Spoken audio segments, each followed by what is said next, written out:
Well, folks, the bait that the fish are spitting up look kind of small, so we put on a white pinhead, and we put it on the lead core, and hook up. More folks should be running that pinhead. I caught some really nice salmon on that spoon at Folsom this year. It's a real winner when the fish are eating smaller bait. It just has smaller profile, but it's a small spoon that you control quickly. You control that spoon at 3 miles an hour. Once we get this fish in, I'll show you that spoon.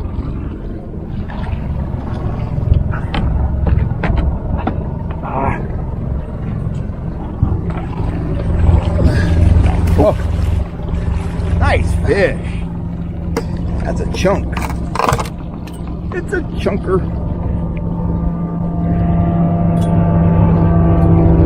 Pinhead strikes again. Nice hook job. There he goes. He's off.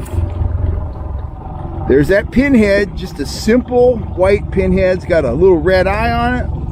A little treble hook on it. That pinhead just flat out catches fish. If the bait is small, it works great. And as I said, you know, it's very, very versatile. You can go fast with it. You can go slow with it. Just a nice small profile spoon that you control quickly.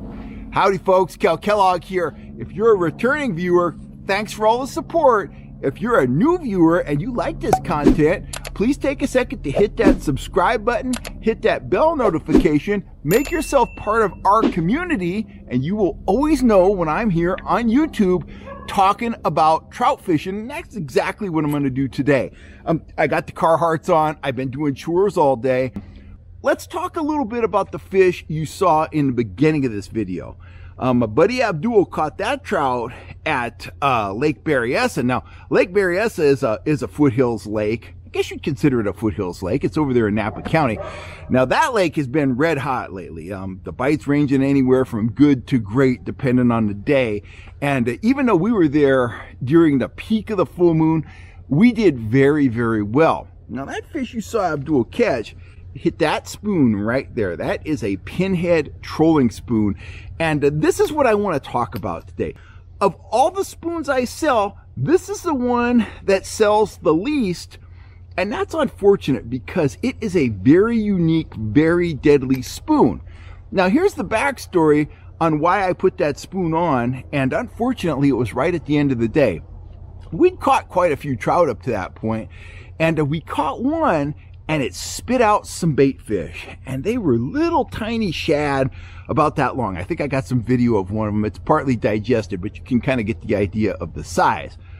Well, when I saw a shad that size, I said, you know, aha, I need something small to match that size of bait, but I also need something that I can troll fairly fast, because we were trolling anywhere from like 2.4 to 2.7 miles an hour, and we were doing very well on my trigger spoons, which is a 2¼ inch spoon. Now, compared to the bait that trout spit up and the trigger spoon, well, the bait that the fish were feeding on, or at least the bait that fish was feeding on, was much smaller. We were still getting fish on the trigger spoons, and as I said, doing quite well. But I think we could have done even better on smaller profile spoons. We had that white pinhead out. It's white silverback. We had that out for maybe 20 minutes and we caught a fish on it right away. I think it was probably 8 to 10 feet below the surface because we were just running the lead core. Anyway, if you're on a lake and you suspect the fish are feeding on small bait, or you suspect that the trout are a little bit tentative, maybe they're not going after your full-size speedy shiners, your full-size trigger spoons, your full-size needlefish, consider, you know, downsizing. The problem with that is sometimes you still want to continue to troll fast, and that's where the uniqueness of the pinhead spoon really comes into play. As you can see, it's a little thicker than a spoon, say like a needlefish or even a trigger spoon. It's denser, it's a little bit heavier. You can cast these from shore. They weigh 1/8 of an ounce, so they're kind of a beefy spoon. They start kicking, they start working at about 1.5 miles an hour.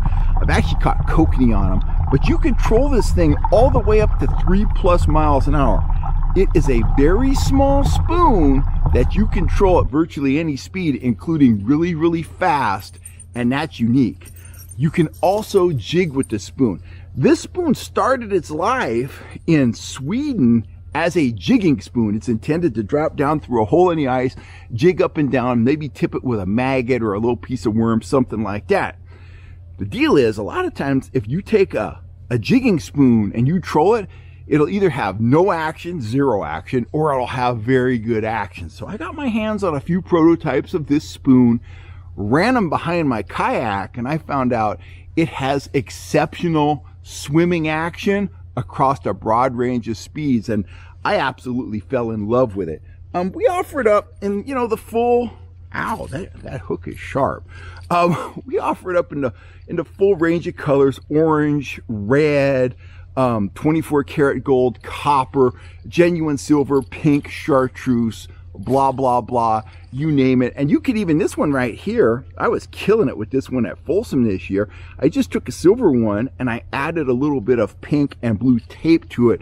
And in the summer, we were finding small bait in the salmon. And we caught some very nice rainbows and some very nice salmon on that little tiny spoon. Sometimes the old saying, big bait, big fish, is true, but don't discount the ability of small baits to catch really big fish.